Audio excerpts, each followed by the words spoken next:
నీకు good news చెప్పనా? అరే నేను కూడా నీకు గుడ్ న్యూస్ చెబుదాం అనుకున్నానే. అయితే నువ్వే చెప్పు. లేడీస్ ఫస్ట్ అన్నా ముందు నువ్వే చెప్పాలి. లేడీస్ కోరిక తీర్చాలంటారు, నువ్వే చెప్పాలి. సరే బాబు, కోపం వస్తే నీతో గొడవ గానీ నా ఫ్రెండ్ లేడు, మిస్టర్ మురళి, నా బాజం ఫ్రెండ్. వాడు ఒక మంచి అమ్మాయితో పెళ్లి నిశ్చయమైంది. రేపే పెళ్లి చూపులకు వెళ్తున్నాం. నిజంగానా? అయితే మురళికి నా తరపున కంగ్రాట్స్ చెప్పు. నేను చెప్పాలనుకున్న గుడ్ న్యూస్ ఏంటో తెలుసా? ఏది నువ్వు చెబితేగా నాకు తెలియడానికి. జీవితంలో నేను కోరుకునేది రెండు. ఒకటి నీ భార్య నవ్వాలని, ఆల్మోస్ట్ డన్. రెండోది స్టేట్స్ కెళ్ళి చదువుకుని పెద్ద చైల్డ్ స్పెషలిస్ట్ గా తిరిగి రావాలని. సీట్ దొరికిందో ఈ నెలాఖరికి నేను వెళ్ళిపోవాలి. రెండేళ్ళు అక్కడ ఉంటే చాలు, నేను పీడియాట్రిషియన్ అయిపోతాను. జ్యోతి, ఒకవైపు నీ సీట్ దొరికినందుకు చాలా సంతోషంగా ఉన్నా, మరోవైపు రెండేళ్ళు నిన్ను చూడకుండా ఎలా బ్రతకలాలని చాలా బాధగా ఉంది. రెండేళ్లగా కళ్ళ ముందు కనిపించకపోయినా నేను రోజు వస్తూ ఉంటాను. ఎలా వస్తావు? రోజు ఎమర్జెన్సీ ప్లేన్ లో ల్యాండ్ అవుతావా? నీ కళ్ళలో వస్తాను. వీడు పెళ్లి చేపులు దేవుడు వరకుగానే కాళ్ళు పట్టేస్తున్నాయి కాళ్ళు.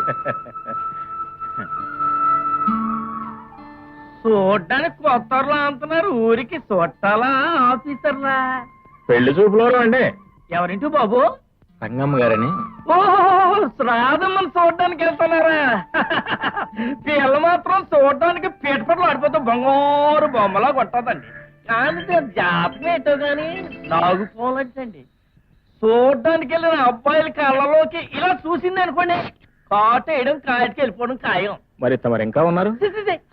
మా చంద్రబాబు గారు ఇలాంటి పనులు చేయరండి. ఎవరయ్యా నువ్వు? పెళ్లి కావాల్సిన ఆడపిల్ల మీద ప్రచారం ఏమిటి? నాన్నగారు మీరు ఊరుకోండి. చూడండి నాగులరావు గారు. చిన్నకాపు గారు.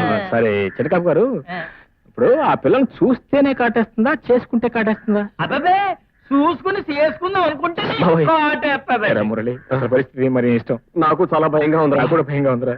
నీ ఇష్టం, నువ్వు ఎలా చెప్తే అలా చేద్దాం. సార్, మా ఇద్దరికి భయంగానే ఉంది. తమరు అలా చెప్తే అలా చేస్తాం. చేస్తారా? ఎటు నుంచి వచ్చారు? ఇక్కడి నుంచండి. అంటే బుద్ధి వెళ్ళిపోండి. అఫ్ కోర్స్ వెళ్ళడానికి మాకేం అభ్యంతరం లేకుండా ఎలాగో వెళ్లాల్సిందే. కాకపోతే మేము వస్తామని పాపం చాలా కష్టపడి పలహారాలు చేసి ఉంటారు కదా, మరి అవన్నీ తినకుండా వెళ్ళటం మర్యాద కాదు కదండి. మరేదే అందుకని మీరు ఇక్కడే ఉండండి. మేము తినగా మిగిలిన పలహారాలు ఉంటాయి చూడండి, అవన్నీ మూట కట్టుకొచ్చి మీకు ఇస్తాం. మనకి ఇంకేం పని లేదండి, ఇదే వృత్తి. ఇక్కడే ఉంటాను.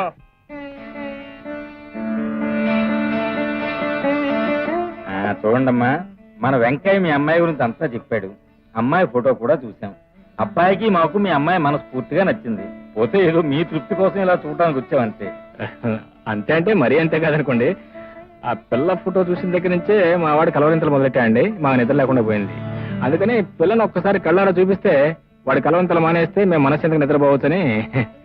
ఆ గొడవలను ఇప్పుడు నమస్కారం అక్కడ గొడవ చేస్తాం. అయితే ధర్మయ్య, తొందరలో ముహూర్తాలు పెట్టించేయడం మంచిది. శుభస్య శీఘ్రం. మేము మా ఊరెళ్ళి శాస్త్రి గారితో మాట్లాడి వెంటనే ఉత్తరం రాస్తాను.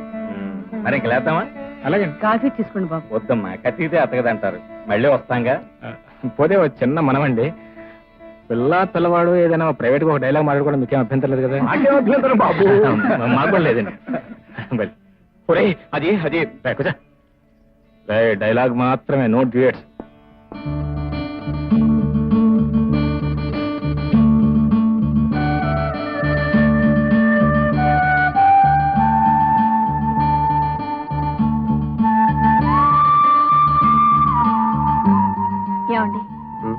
ఏమండి, మీతో ఒక విషయం చెప్పాలనుకుంటున్నాను. చెప్పండి. మా ఊళ్ళో ఒక దుర్మార్గుడు నేను నష్టజాతకురాలనని. ఆ విషయాలన్నీ నాకు తెలుసండి. నేను చదువుకున్నవాడిని. మూర్ఖుల మాటల్ని మూఢనమ్మకాల్ని నమ్మి మీలాంటి అమ్మాయిని వదులుకోలేను. నేను వస్తానండి.